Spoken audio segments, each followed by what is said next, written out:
What's good? It's your boy Fanon. Okay, I'm going to talk about this Tyson Fury and Dillian Whyte little scrape they had up, scrape up they had, which I think is absolutely hilarious. And eventually, after this year, of course, a fight I would love to see. I like Tyson Fury a lot. I'm on record as having said that many times. And although I don't really care too much for all of the things that have happened around Dillian Whyte himself, I think is a pretty funny guy, and I like him. I think he's a good fighter. I think he's a better fighter than I originally gave him credit for, because he showed that he was a good fighter against Joseph Parker, and I like him. So I wish the best for him. But you know, the problem with Dillian Whyte is that, you know, he's got a promoter that is using him as the bag man for Anthony Joshua, or Anthony Joshua, the ultimate Anthony Joshua protector. And, you know, so I always kind of had a little bit of an issue with the fact that they were trying to force that Dillian Whyte versus Deontay Wilder fight on Fight Fans over the fight that everybody wanted to see, which was, of course, Deontay Wilder versus Anthony Joshua. Now, I'm going to go into what these guys say and give you my thoughts on it. But before I do, I want to thank everybody for having subscribed to the channel. If you're not subscribed, please subscribe and hit the bell icon so that you can get notified. But when you hit the bell icon, hit all notifications so that you can get all of them to the extent that that's possible. And so thank you very much. And thank you to everybody else, everybody that supports the channel on Super Chat and Venmo. It's much, much appreciated. And also, if you like the video, please share it. Because, you know, notifications are being real funny. So if there's a video that you like, please share it and let other people hear it. It would be greatly appreciated. Now, let me get into what exactly Tyson Fury said. And then I'll probably put it up when I actually produce the video. But I'll read it out to you right now. It's from the Gypsy King 101. And he said, I guess, Dillian Whyte must have called Tyson Fury a coward or something. And so what he says was, I guess, Whyte was one of the notable names in boxing who came out and slammed Fury's points win over Francisco Piñeta this past weekend. He posted a video on Instagram making fun of the fight in Belfast and was less than complimentary towards Fury. Now, Fury has responded on Instagram with a stinging response saying, Gypsy King 101, cowards, it could have been you. But someone didn't want to fight the final eliminator versus Ortiz, did you, coward? That's why you're not fighting Wilder. Also, let's face facts here. You struggled with Derek Chisora, and you lost a lot, and you should have lost that by at least 4 rounds. Then Joe Boxer Parker nearly outboxed you, nearly knocked you out in round 12. You ran away from White Rhino 21 all night. What have you ever achieved? Oh, I remember you got sparked by Anthony Joshua for the British title, didn't you? The facts are you're just a dosser for Eddie Hearn, hoping you might get something from the leftovers of Anthony Joshua's plate. And remember who you're talking to, the Gypsy King, the man who's done everything that you could only dream of. I know you're a shithouse pound. I know you're a shithouse dosser. Enjoy being a workman for Eddie. And then Dillian Whyte comes back and says, Unlike you, I'll fight anyone, Tyson Fury. You refused to fight me as I knocked you down so many times in sparring. And if you pull out in November with yet another fake injury, I'm more than happy to take your place and smash up that coward at Bronze Bomber. Now, here's the thing, man. I love it. I love the talking back and forth. I think that stuff really does make boxing very, very... I've said this in other videos. I'm going to say it again. The lead up to fights a lot of time are just as entertaining as the fight. And it's also something like, it's also good because it goes for so long. And the fight is only 36 minutes when they actually get in the ring and things start going down. And then after the fight's over, you know, you kind of come down from all of that. unless, of course, you have a controversial decision or people don't agree with it or whatever, and then it can kind of carry on to the rematch, like what happened with Sergey Kovalev last year and Andre Ward. But so I think guys like Dillian Whyte and Dillian Whyte, Tyson Fury, and Deontay Wilder, the type of guys that are willing to talk to each other. And, I think that's a really good thing. So I don't have any beef whatsoever with Dillian Whyte for saying what he said, or Tyson Fury for saying what he said. But when you do the fact check on it, Tyson Fury's right. And Dillian Whyte has nobody to blame but himself.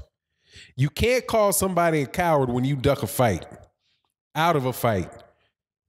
Deontay Wilder told him, if you fight Luis Ortiz, I will fight you straight away. You won't have to wonder. You won't have to be the mandatory. I will use a voluntary to beat you. All you have to do is beat Luis Ortiz. And Dillian Whyte went and fought Joseph Parker. The WBC said, fight Luis Ortiz. He didn't fight Luis Ortiz. He went to go fight Joseph Parker. What else do you want, man? That's not somebody trying to avoid fighting you. That's you trying to avoid them. I understand that Eddie Hearn might have told Dillian Whyte, look, if you take this fight with Lucas Brown and Robert Helenius and Malcolm Tan, that I'll be able to negotiate them ranking you high in the WBC. I can understand why you would do that, because Eddie told you that it would work. But here's the problem. It didn't work. And Deontay Wilder gave Dillian Whyte the perfect out. The perfect one. You don't have to worry about the WBC, Dillian. Beat Luis Ortiz. Now, that's a tongue-in-cheek offer, right? Of course I know it.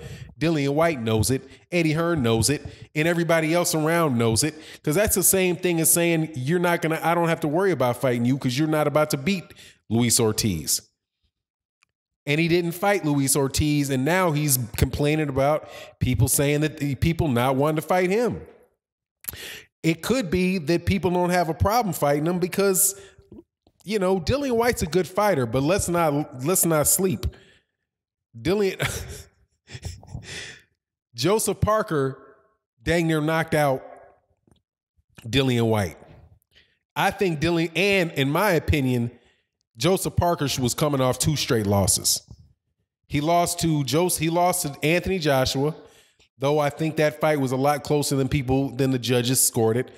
I think for sure he lost to Hughie Fury.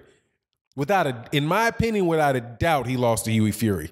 I have no reason for me to believe that Joseph Parker won that fight against Hughie Fury. So you beat a guy coming off of 2 losses. In my opinion, you just beat somebody coming off of 2 losses. And before that, you fought Robert Helenius, Lucas Brown, who's off dope, ain't fought in a couple years and was never that good to begin with. And before that, it was Helenius and Malcolm. Was it Malcolm Showtime Tan? Can't remember what Malcolm Tan's name was, because he hadn't really fought since like 2006, something like that. Something like 12-year layoff before he came and fought Malcolm Tan. So anyway, it is what it is with Dillian Whyte. As far as Tyson Fury has a dead right talking to Dillian Whyte. Man, you can talk all that stuff, but you ain't never held a belt. Ain't never held a belt. Whether people like it or not, Tyson Fury is recognized as. A shout out to my man Anthony Johnson that sent me that link to a brief history of the Lineal Championship, which was put on YouTube. I understand what the Lineal Championship is and the history of the Heavyweight Lineal Championship, and I'm telling you, man, it's some phoniness that gave it to Vladimir Klitschko over Vitaly Klitschko. There's no reasonable rationale for having given it to Vladimir Klitschko over Vitaly Klitschko. But, you know, we'll leave that for a different day. And I will accept that that Tyson Fury is commonly recognized or widely accepted as the lineal heavyweight champion of the world. And that's what Tyson Fury is. And there's no taking it away from him because of what somebody's opinion is about why he hasn't defended it. He actually has now. Actually, now he's defended his lineal heavyweight championship twice in fights that, you know, the guys didn't have any chance to win. But it is what it is, and that is much more than Dillian Whyte has ever achieved. And Dillian Whyte did have a shot at a British heavyweight title when he got knocked out by Anthony Joshua. But Dillian Whyte doesn't have to worry, man. Dillian Whyte's going to get his shot at a heavyweight championship against Anthony Joshua, because that's part of the plan. He's the guy that Eddie Hearn is the guy that Eddie Hearn is selling. But, you know, it just so happens, man, that Eddie Hearn has lost a lot of traction in underestimating the desire that people have to see Deontay Wilder fight, and just proclaiming Deontay Wilder as somebody that nobody knows, has no profile, nobody cares about. Just saying that crap doesn't make it so. And even if it was true when you said it, doesn't mean it's going to stay that way. Because when you duck, and this is, I'm hoping that people start realizing that the way that this social media boxing talk community talking is going, man, there's no rougher road than for somebody that gets considered avoiding fights or ducking fights. Because once that's perceived, and, you know, it's kind of like Sean Porter's dad, Kenny Porter, saying, you know, it's unfair to call boxers cowards. Hey, man, I know perfectly well I can't beat up Sean Porter, and I'm not necessarily big on calling people cowards. But look, man, the world is what the world is. And fight fans say what they say, and you can't control it, because at the end of the day, the fight fans are the ones paying the bills.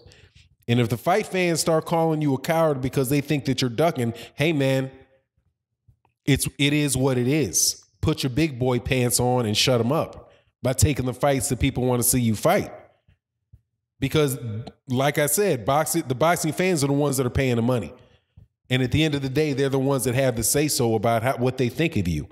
You're out there as a boxer trying to entertain the fans, trying to give the fans what they want, so the fans give you what you want, which is their money.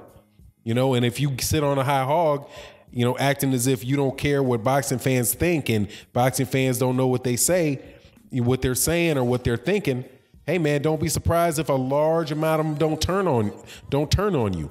And when they turn on you, you lose, because there will always be another boxer coming up for fight fans to support. But you guys will always need the fight fans. So, you know, be careful how you run your lips, man. But anyway, it is what it is. And with that, I'm out. Peace.